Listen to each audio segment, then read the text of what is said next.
This episode of Tito J Diaries is brought to you by Kape ni Ginoong Pepe, Playhouse Fitness Center, Candy Crush Sugarcane Juice. Hi guys! Dun sa previous vlog natin, nabanggit ko na sa susunod na episode, ikukwento ko sa inyo yung mga dahilan kung bakit natagalan na wala tayong upload at kung bakit hindi ako makagawa ng mga arts and crafts content para dito sa channel natin. Ikukwento ko na yun ngayon sa inyo. Bukas pala. No, kasi kailangan ko ng matulog at gigising tayo ng maaga. Samahan niyo ako at magkwentuhan tayo. Alright? Let's go!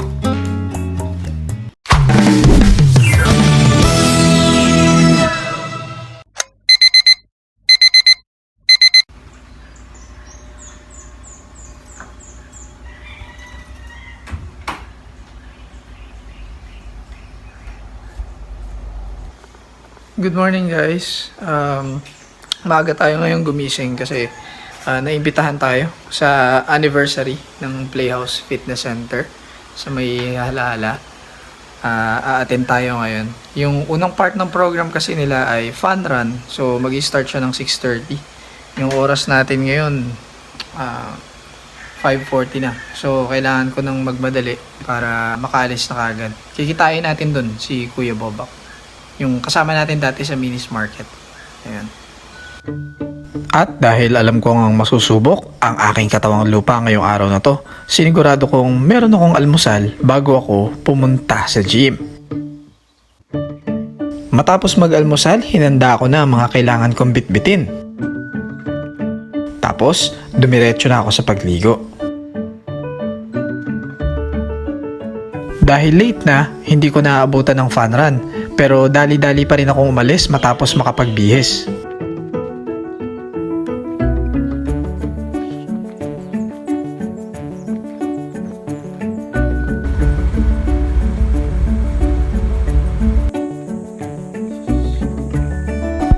Nang makarating sa Halahala, dinatnan ko na agad si Boss Bobak na naghahanda ng mga kagamitan. Isinasakay niya na ang lahat ng mga gamit at mga stocks sa food truck na gagamitin para sa event mamayang gabi.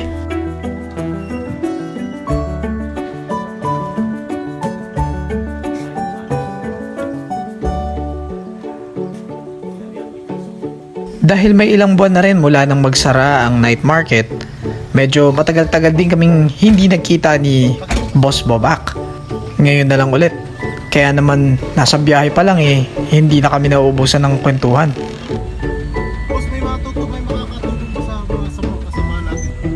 Pag-menta din naman sa labor center nga. Kahit nagdagan mo yung pricing mo. Bago natin ipagpatuloy itong vlog natin, may kukwento muna ako sa inyo. Total, nasa biyahe pa naman.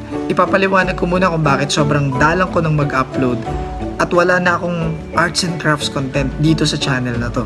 Noong pumasok yung 2025, balak ko talaga sana na maging active uli sa channel na to.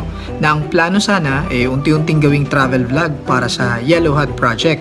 Kaso pakiramdam ko may iba pang plano si Lord. January, nag-imbita ng isang meeting ang owner ng Minis Market tungkol sa business development. Mga taga PCCI daw mula sa Pililla Rizal. Wala akong idea pero sumama ako.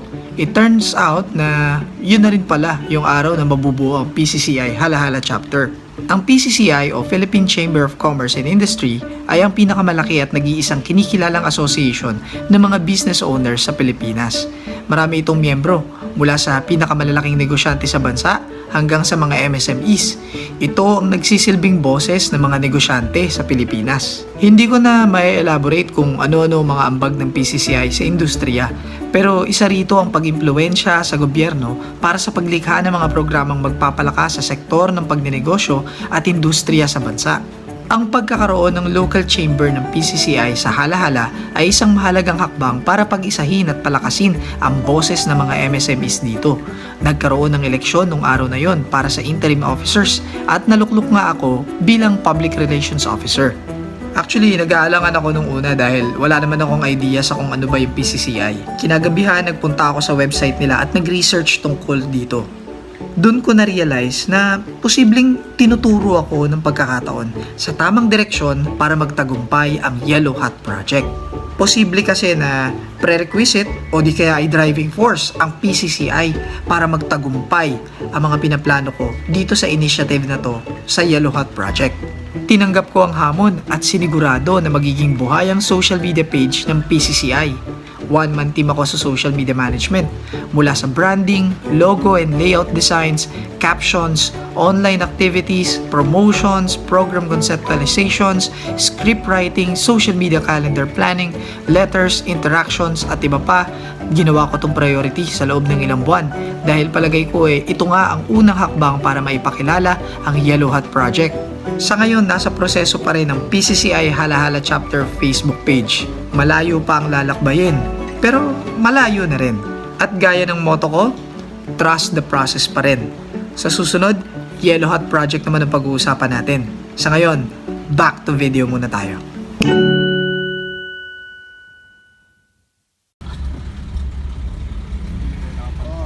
Ano kaya? Kasya to ayun. Kasya ba? Oh shoot!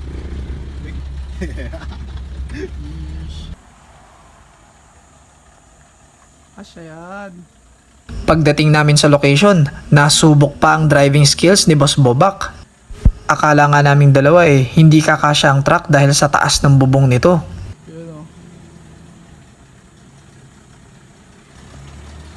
Kasya yan. Boss, parang nakasukat sa truck mo. Ay, sige, boss. Wala ka to. Dito na rin kami dinatna ng owner ng playhouse na si Jay De Vega nung papasok na kami sa loob ng compound. Sir, parang sinukat 0-0.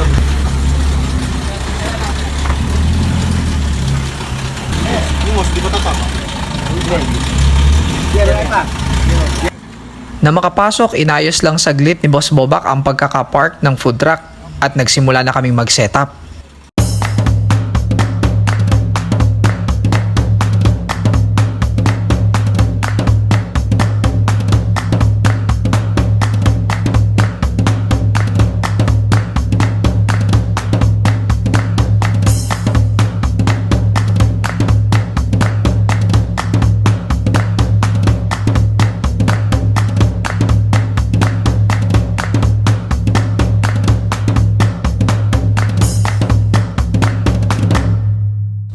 Sayang hindi ko na nakuna ng video pero pagkatapos mag-setup ni Boss Bobak, sunod-sunod na kagad ang bumili sa kanya.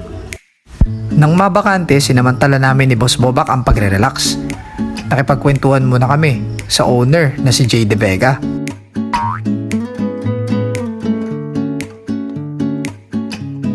Nakaka-relax ang ambience dito sa compound ng Playhouse Fitness Center. Bukod kasi sa school ground din ito na pag-aari ng parents ni Jay, nandito rin sa loob ang black and white cafe nila. Habang naghihintay, nagkape muna kami ni Boss Bobak at nagkwentuhan. Maya-maya pa, inimbitahan na rin kaming umakyat para dumalo sa misa.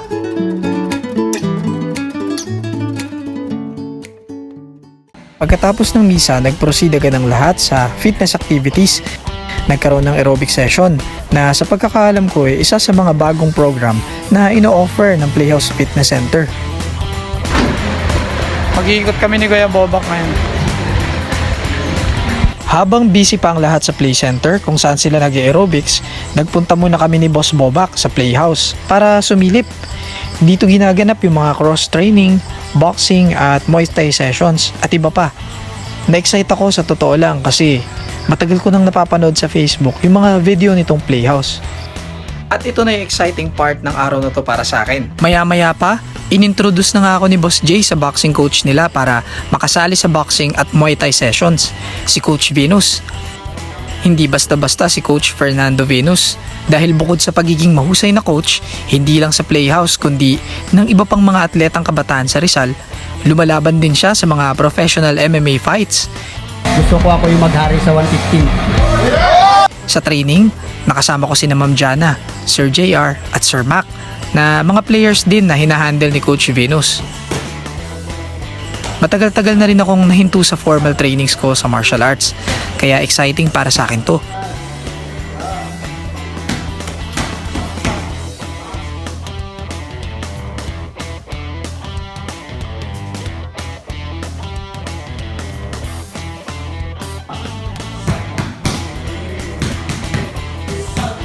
Sa sobrang tangkad at laking tao ng mga kasama ko sa training, lalo na si Sir Mac, parang nararamdaman ko yung pagyanig ng sahig sa kada movement nila. At dumating na nga ang pinakahihintay ko, moment of truth. Ako naman ang sasalang.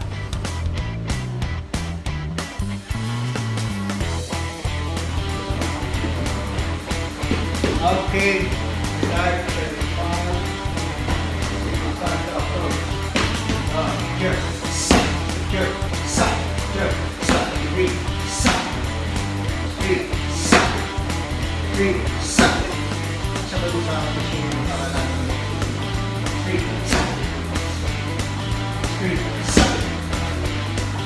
Ang gusto ko talaga dito ay yung kinokorek ni Coach Venus yung form ko. Bagay na hindi ko talaga naobserbahan kapag nagte-training ako ng mag-isa.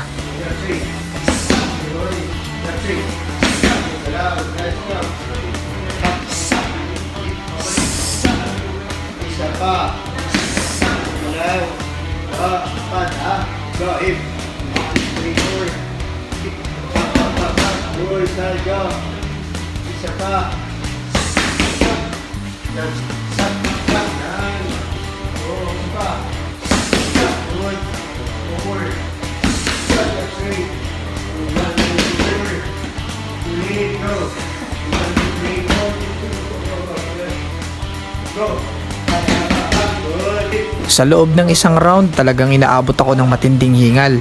Isa sa mga napansin ko sa sarili ko ay yung paghina ng stamina ko at endurance. Senyales na kailangan ko nang magbalik loob sa pagsasanay at magpalakas ng cardiovascular endurance. Pero at the end of the day, satisfying pa rin. Dahil ngayon lang ulit ako pinawisan ng ganito katindi.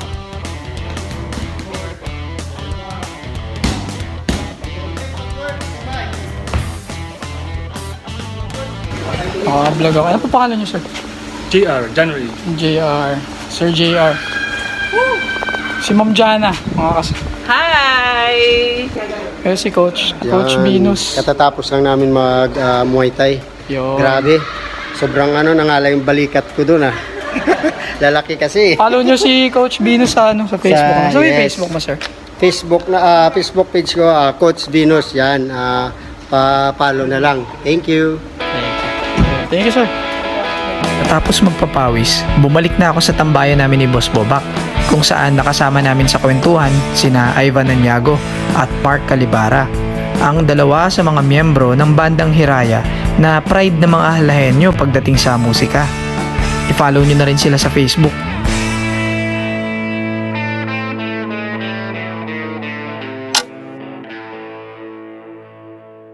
Inagabihan, nagpatuloy sa huling activity ng anniversary celebration ng lahat, ang acoustic night session, kung saan tumugtog ang bandang Hiraya ng pangmalakasan nilang renditions ng mga sikat na kanta.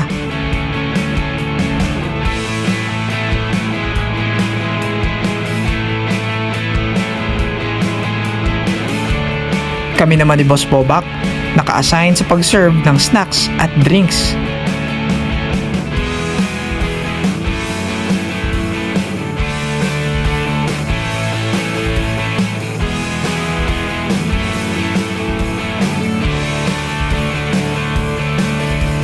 Nung hindi na masyadong busy sa food truck, nagkaroon kami ng time na makisaya, kung saan nakakwentuhan pa namin ang isa sa mga coaches ng gym na si Coach John.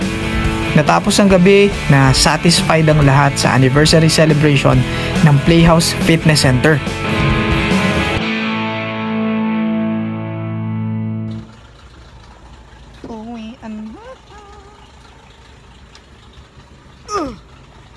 Uwi!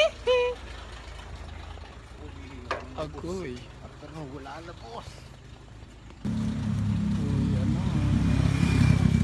Boss. Thank you, boss. Kape, boss. Yung papel. Sige, salamat, boss. Thanks, boss. Okay, Thank next time you. ulit, next time. Next time ulit.